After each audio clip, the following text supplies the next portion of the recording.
Welcome to Business Book Daily, where we pull one useful idea from one business book and turn it into something you can actually use. Today's book is Measure What Matters by Doerr.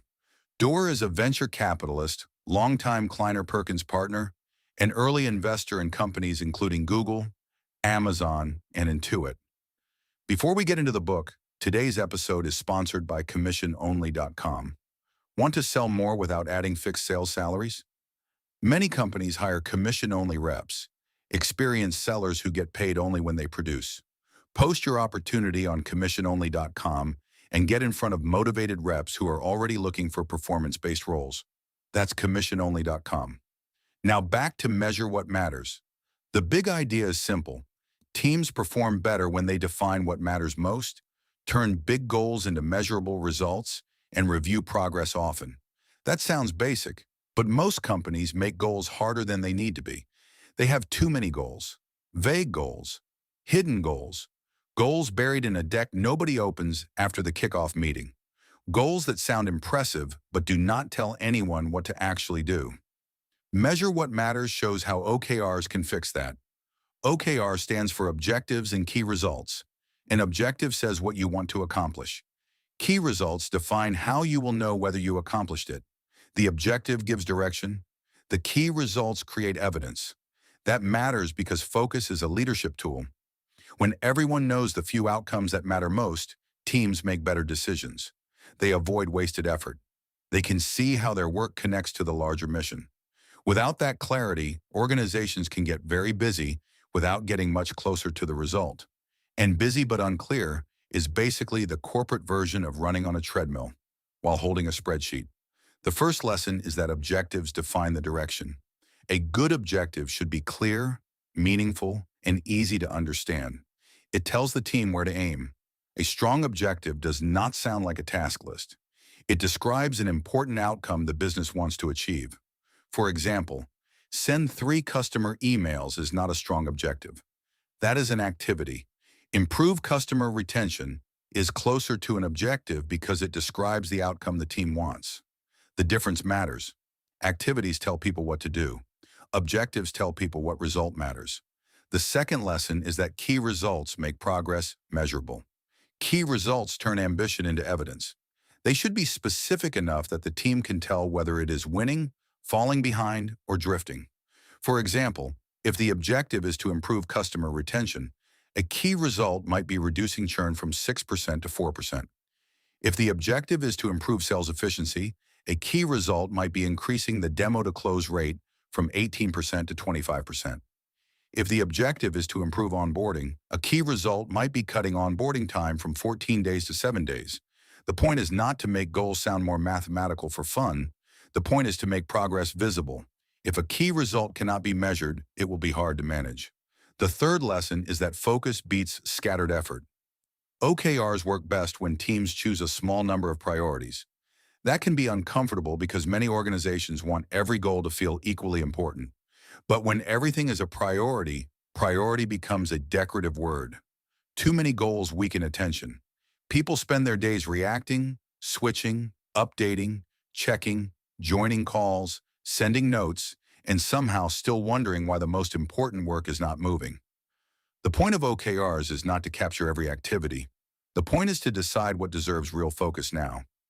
That choice is powerful because it gives teams permission to say no, delay, delegate, or stop work that does not support the most important outcomes. The fourth lesson is that transparency creates alignment. When goals are visible, teams can see how their work connects. This reduces confusion, duplicated effort, and hidden priorities. It also makes trade-offs easier because everyone can compare decisions against the same goals. If one team is trying to improve customer retention, and another team is only focused on shipping new features, transparency helps reveal whether those efforts support each other or quietly compete. That matters because misalignment often hides inside activity. Everyone looks busy. Everyone has meetings. Everyone is producing work. But if the goals are not visible, teams may be moving in different directions while using the same company logo. The fifth lesson is that regular check-ins keep goals alive. Goals should not be written once and forgotten. OKRs need regular review through conversations, feedback, and recognition. This is where the system becomes real. A weekly or bi-weekly check-in helps teams ask, are we on track? What is blocking us? What changed? And what needs attention now? The review process is not supposed to be a punishment ritual where everyone pretends the dashboard is fine. It should help teams adjust quickly, learn from misses, and keep momentum. Goals become useful when they stay alive in the operating rhythm of the business. So how do you apply this? Start by choosing one important business objective for the next quarter. Keep it clear and outcome-focused. That might be improving customer retention, speeding up delivery, increasing qualified sales opportunities, or reducing operational mistakes. Next, write 2 to 4 key results that prove progress. Use numbers where possible. A team might aim to reduce customer churn from 6% to 4%, increase demo-to-close rate from 18% to 25%, or cut onboarding time from 14 days to 7 days. Then make the OKRs visible to the team. Everyone should know the goal, why it matters, who owns each result, and how progress will be reviewed. Finally, check progress weekly or bi-weekly. Do not use the check-in to punish people. Use it to spot blockers, adjust priorities, and keep attention on the outcomes that matter most. The real power of OKRs is not the format. It is the discipline of choosing what matters, measuring whether it is moving, and keeping the team aligned while the work is happening. Here are 3 insights worth sharing. First, a goal without a measurable result is usually just a wish with better formatting. Second, teams do not need more priorities. They need fewer priorities that are clearer, measurable, and reviewed often. Third, OKRs work because they force leaders to separate activity from progress. Busy teams can still miss the outcomes that matter.